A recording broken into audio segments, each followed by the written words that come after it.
The following interview was sponsored by the Greek American Heritage Society of Philadelphia, preserving and perpetuating our community's history.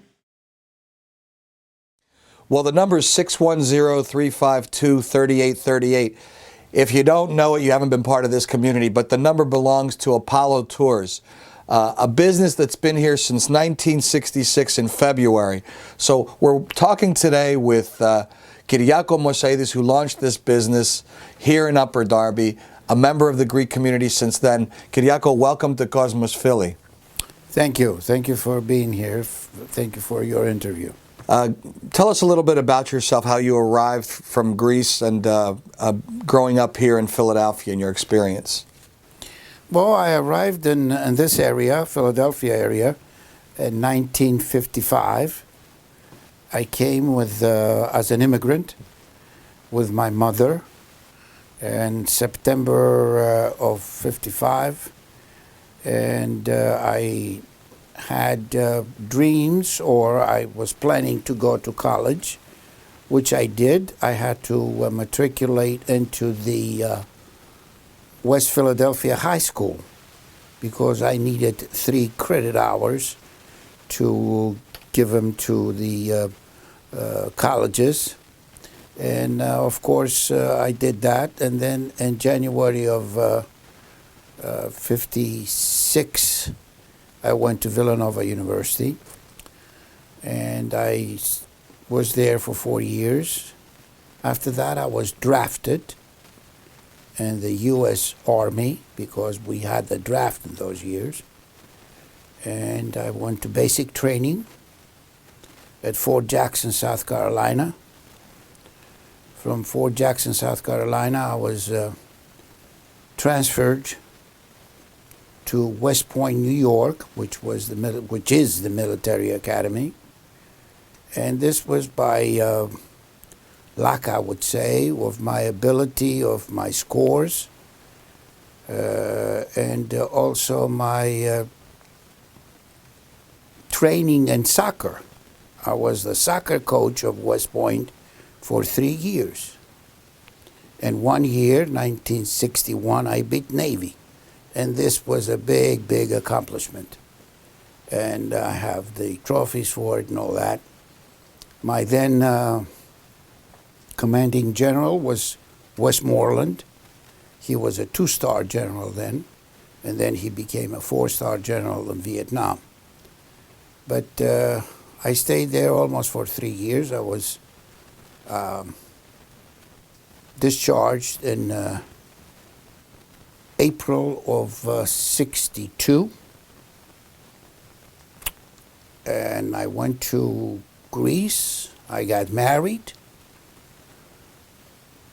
and I returned here in August. My wife came in October, and then a family was created. And at the time, I worked for Philco, was a company in Willow Grove. And they were introducing then computers for the first time. And they were bought at the time, Philco Company was bought by RCA. And then I got involved with the Greek Church, which at the time was at 59th and Larchwood, St. Demetrios Church. Was an active community. There were many Greeks, most of them old-timers and few newcomers. I was elected to be the secretary because I knew how to write in Greek. And of course that also gave me the privilege to become a secretary of the Pontian Society. If you knew how to write and speak Greek those days, for the Greek community was a plus, because the Greek Americans that they lived here, their Greek was very poor, and their writing was minimal, next to nothing. So we created the church.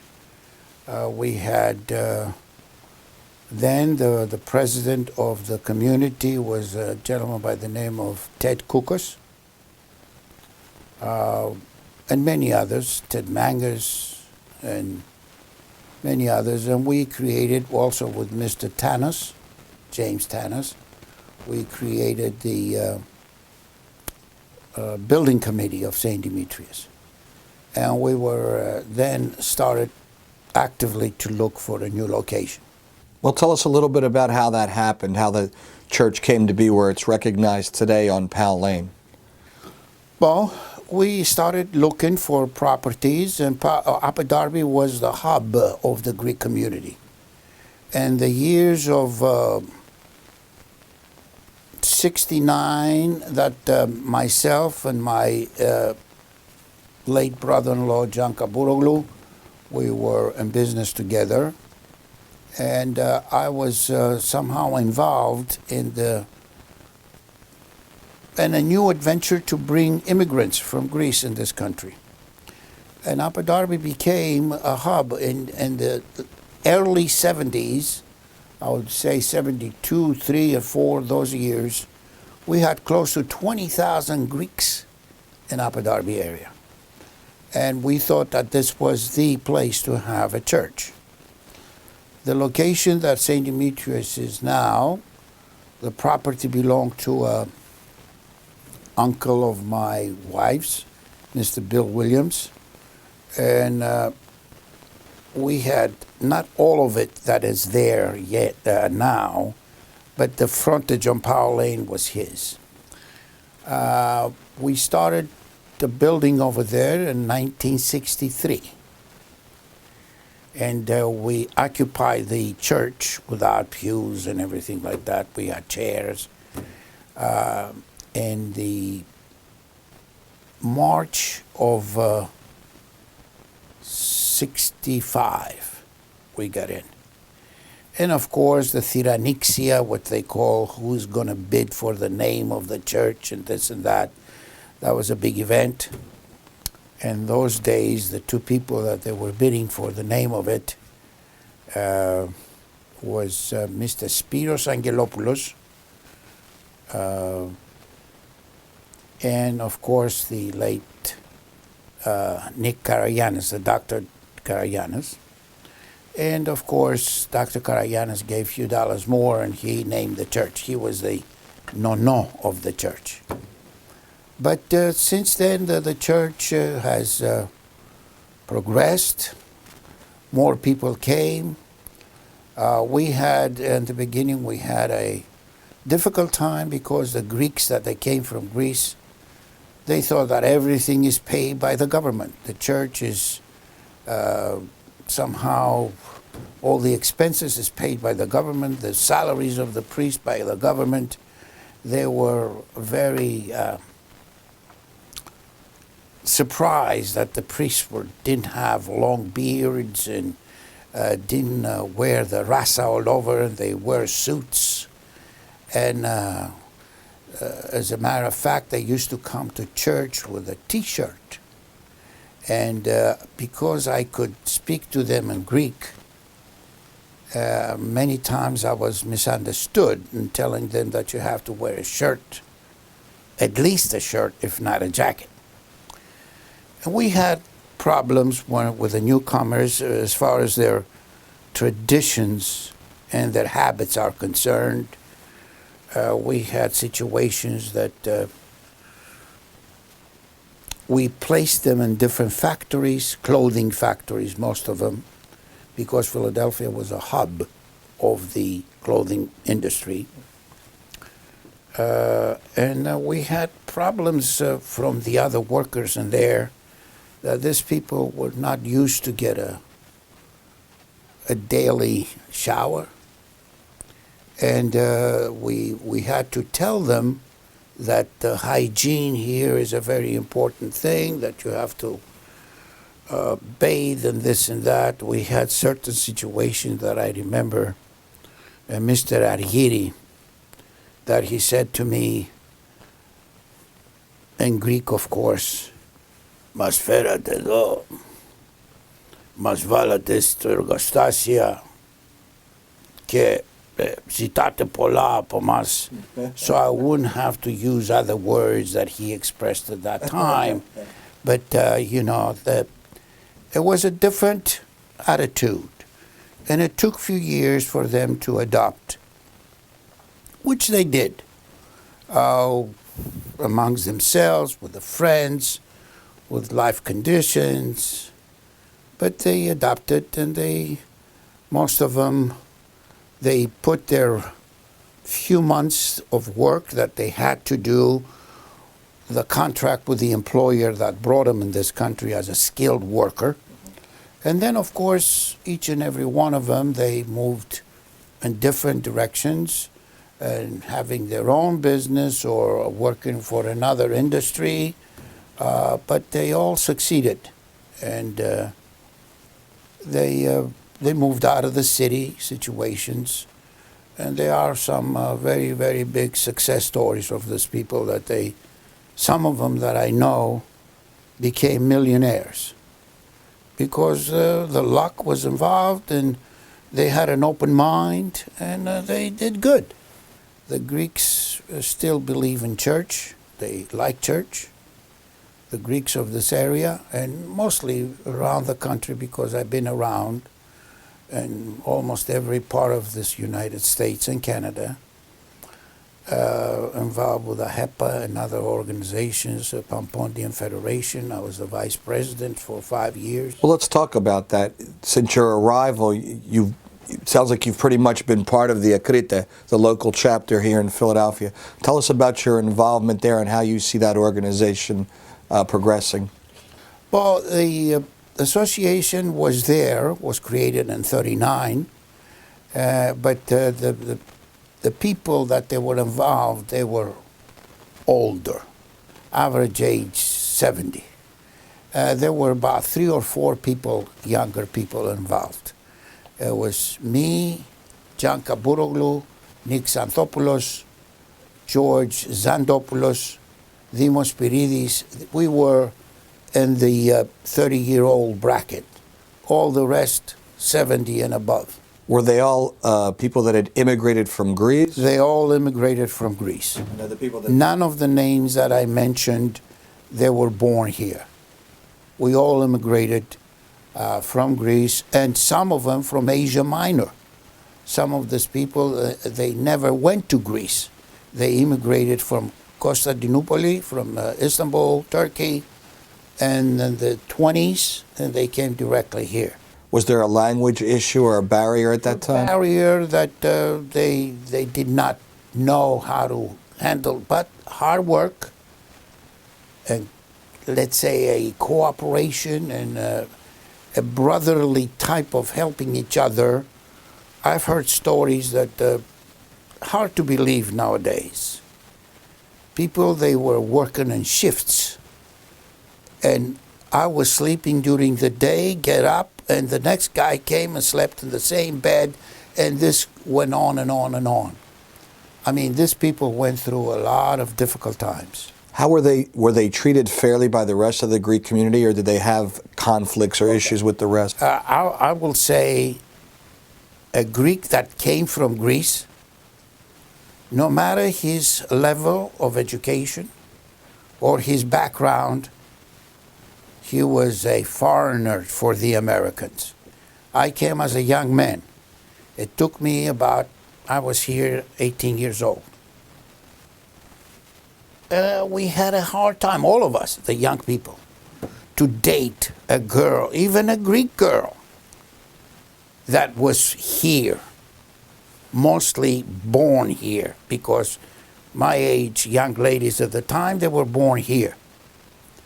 So it took about a year or so to be accepted by the, let's say, Greek society. And of course, who were you and what you did, and if you were a student, and of course the parents of the young lady, είναι καλός γαμπρός, you know, I mean, this type of a thing, you know, they looked at that. Being part of the Pontian organization, the Akritai holds a special place for you. Yes. Not only because it's your history, but there's something there that's sort of indescribable amongst Pontians. I was not born in Greece. I came to Greece 12 years old. I never knew Pontians. I only knew my grandmother and my aunt that they spoke a different dialect. My mother never spoke Pontian. I learned and understand the Pontian dialect here in America from these people that you mentioned, this elderly people around, that they would give you anything. They treated you as their son. They treated you as their own. And if you needed help, they would able to give it to you. Not always in monetary way, but in advising you, giving you hints here and there and the other. But yes, very close society, the Pontians in this area. Okay, well, you were born in Romania, you came to Greece, and then subsequently you moved to the States. How important was being involved with the Pontian organization? Sounds like there was an emotional attachment to you. Well, in the beginning, when I first came and I was introduced in the Pontian, let's say, society here, it was not that I was seeking to get involved with it. I didn't even know. I came, and my uncle took me to the first Pontian meeting. Those days, the meetings were done in different homes, not an office. We didn't have a building or an office, but we used to do it in a home. We had coffee, they had food, and it was like a family get-together. I was here September 6th. I think either the 10th or the 11th we went to the first Pontian meeting. Was that somewhere in the neighborhood, I guess, where it is? We went to Mr. Williams on 44 Marlborough Road in Upper Darby. Okay.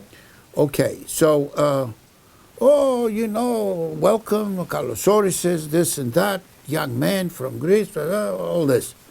And the next question was, ξέρεις να γράφεις ελληνικά? I just graduated high school in Greece.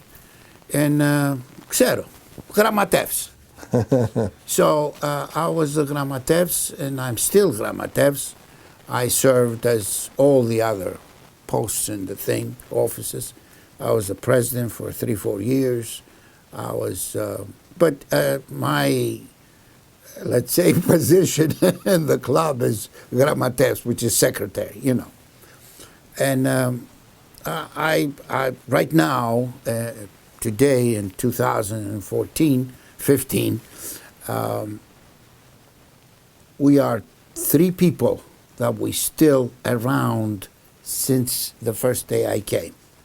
It's me, it's Bessie Zantopoulos, and Nick Karas. We were there, members, and we are still around.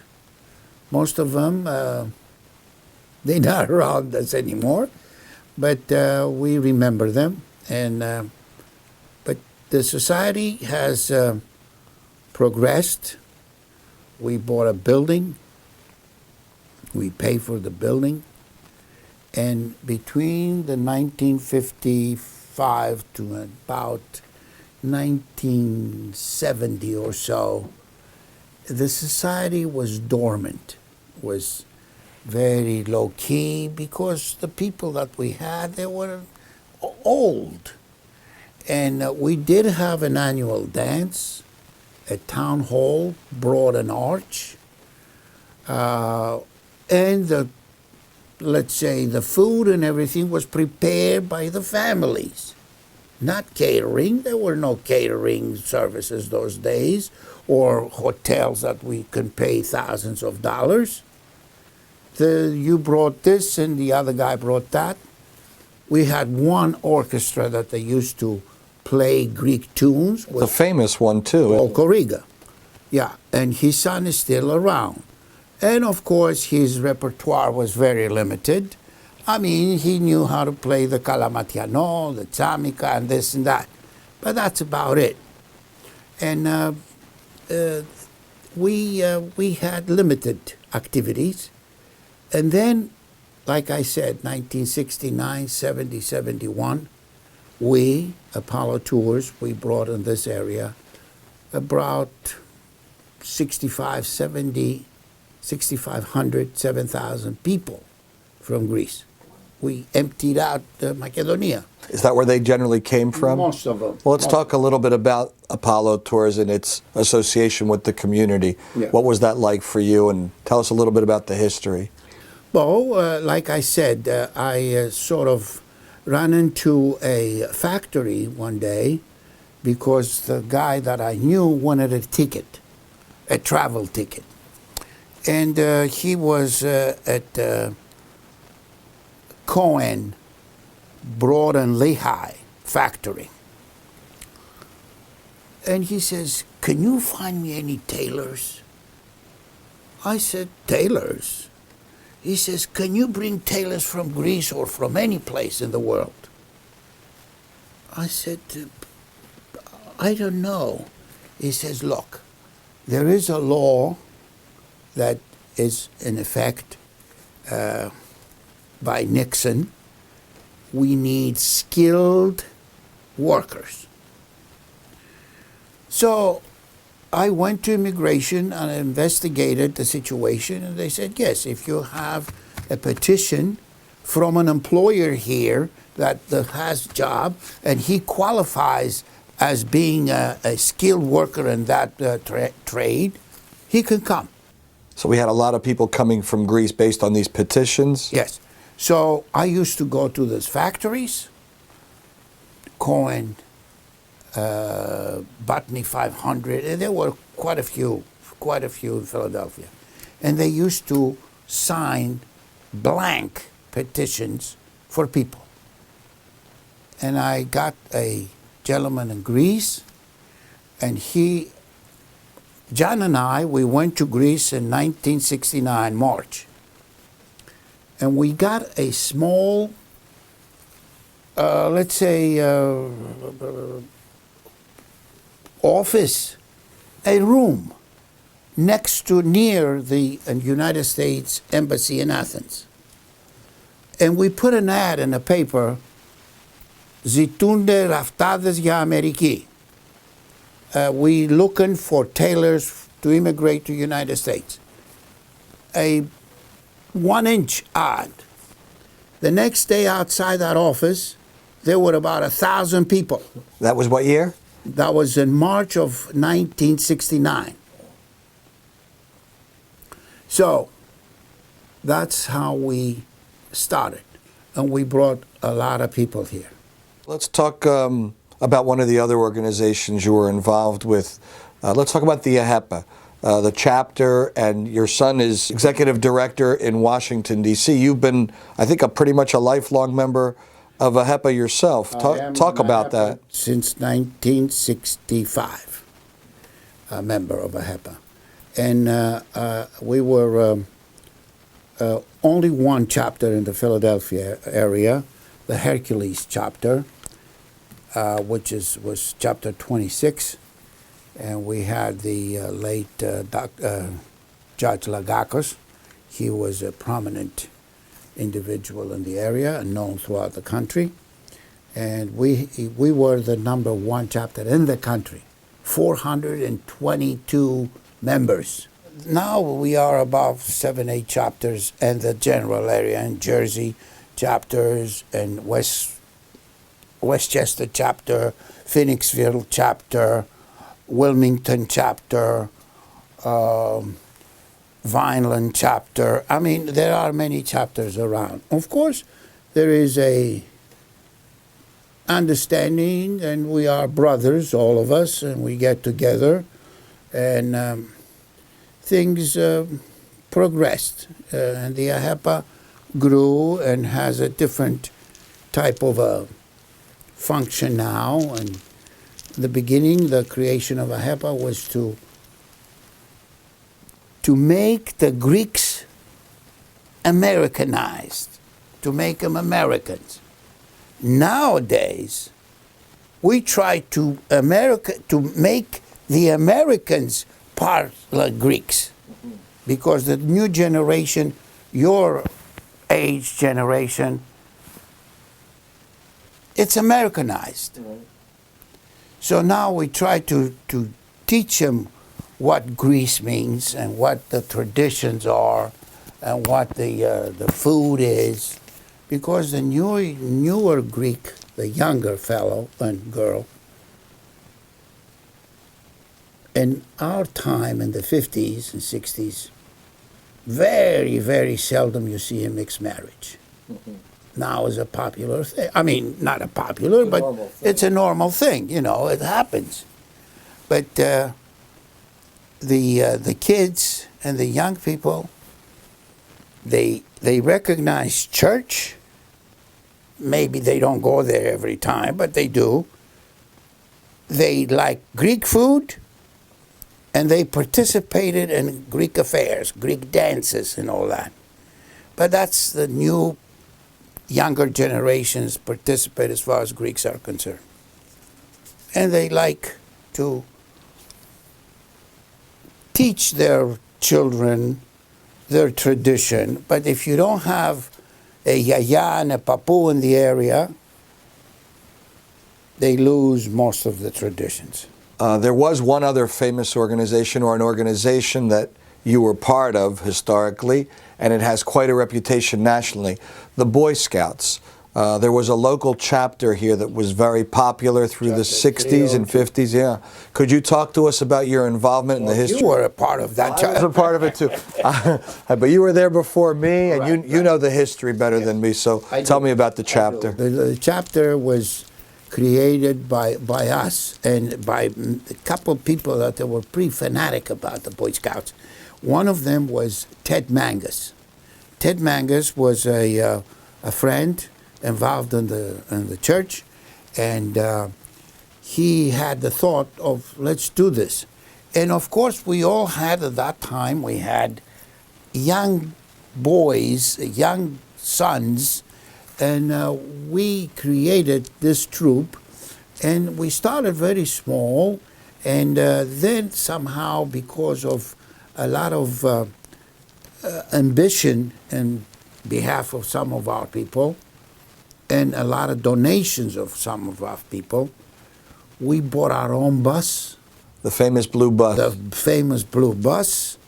We had many outings, and we attracted about 40 to 45 kids from all ages, and we had a good time. And as we did and we grew, then we started other things to get involved.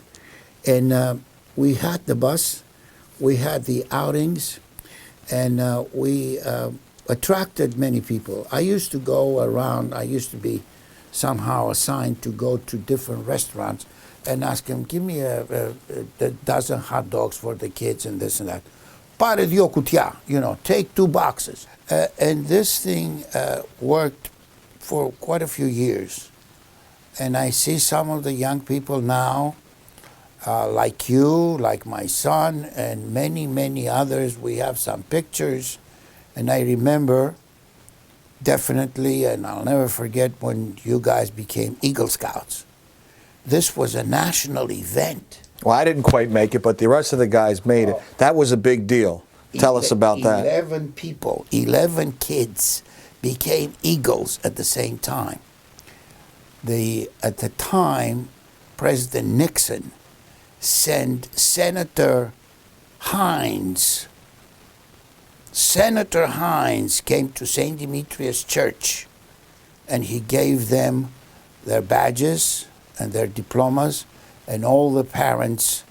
We have our little eagle and all that, the insignia. But this was a big, big honor. And to tell you the truth, when my son was involved in many things, I went with him. And this is not, I say it because it's my son. I went with him in Washington, D.C. The Congress of United States honored him as a who is who in the Greek society. And the main thing was the thing was sponsored by the Boy Scouts of America. And it makes your emotion, very proud when you have this. It's an honorable institution, and many times I told them, can you find somebody, or you? And then, of course, we had change of leadership. Mr. Vlasopoulos came and others came, that they paid their time and effort. Mr. Harry Thomas was involved. I was involved. Katsapis, Mr. Katsapis, and many others. But we were fanatic about it. How are you keeping your traditions, your Greek traditions alive today? What do? You're part of the AHEPA, you're part of the Pontians, you're part of the church. It sounds like you've never left it at all. It's always been there for you. Yeah, it's always been there for me. And I'm trying to pass on to my children and grandchildren some of the traditions. And I'm able to do with some of my grandchildren.